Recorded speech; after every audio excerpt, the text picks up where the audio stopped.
नमस्कार, मी प्रणिता बोरसे. आपण पाहत आहात TV9 मराठी.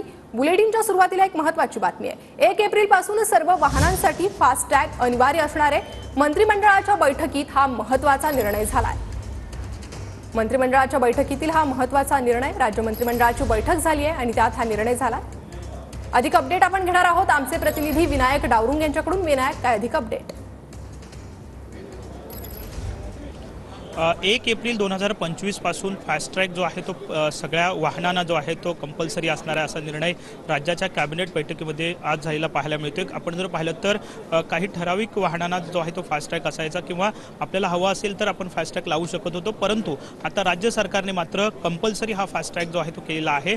जे जुनं धोरण आहे त्यामध्ये बदल करून आता नवा धोरणानुसार 1 एप्रिल 2025 पासून राज्यातल्या सगळ्या वाहनांना फास्ट्रॅग जो आहे तो कंपल्सरी करण्याचा निर्णय आजच्या कॅबिनेट बैठकीमध्ये घेतलेला आपल्याला पाहायला मिळतोय. त्यामुळे साहजिकच आहे, आपण जर पाहिलं तर अनेक टोल नाक्यांवरती मोठ्या प्रमाणात कॅश देत असताना रांगा ज्या आहेत त्या वाहन धारकांना लावावं लागत होत्या, परंतु आता मात्र सगळ्याच वाहनांना राज्यातल्या फास्ट्रॅग जो आहे तो कंपल्सरी होणार आहे. 1 एप्रिल 2025 पासून हा फास्ट्रॅग जो आहे तो कंपल्सरी करण्यात आलेला आपल्याला पाहायला मिळतोय. असा निर्णय राज्याच्या आज जी कॅबिनेट बैठक झालेली आहे मंत्रालयात त्यामध्ये घेण्यात आला आहे. नक्कीच विनायक, धन्यवाद या सविस्तर माहितीसाठी.